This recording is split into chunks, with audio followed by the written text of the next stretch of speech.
layuning matuldukan na ang insurhensya sa bansa, isang Memorandum of Agreement o MOA ang nilagdaan ng mga opisyal ng OPAPRU, Philippine Communications Office at Philippine Information Agency.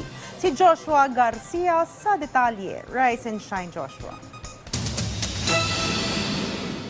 Opisyal nang nilagdaan ng Office of the Presidential Advisor on Peace, Reconciliation and Unity, Presidential Communications Office at Philippine Information Agency ang isang MOA na layong paigtingin pa ang pagsusulong ng kampanya ng kasalukuyang administrasyon laban sa insurhensya sa bansa sa pamamagitan ng paghahayag ng tama at tapat na impormasyon sa publiko. Paliwanag ni Communications Secretary Attorney Cheloy Valicaria Garafil, mas mapagtitibay at mapapalawak dito ang komunikasyon upang maipaabot sa lahat ng kanayunan sa bansa ang kahalagahan ng kapayapaan na may malaking papel sa pag-unlad ng Pilipinas. Malaki na ang naging role ng OPAPRU para ma-implement itong pagiging insurgency-free ng ating mga kanayunan. Marami pa na ma-announce na insurgency-free. At hopefully during the time of President Marcos, talagang insurgency-free na talaga ang buong bansa. And this is an important step towards that realization.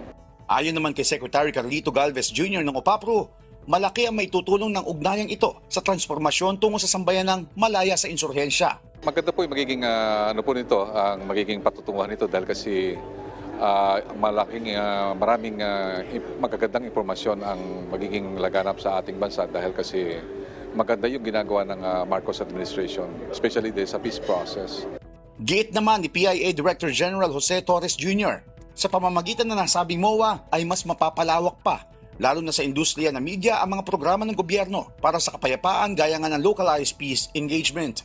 Malaking tulong po ito upang maisulong natin ang pag-correct, ang pagtama sa mga maling perception. Marami po kasing mga kung ano-anong kwento na lumalabas sa iba't ibang sektor na minsan naman ay walang katotohanan. Kaya dapat natin itong itama, especially na rin consistent doon sa programa ng pamahalaan doon sa ating media and information literacy.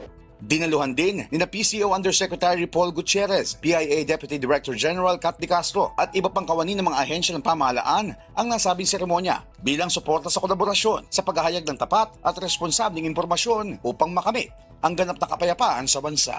Joshua Garcia para sa Morning Show ng Bayan, Rise and Shine, Pilipinas.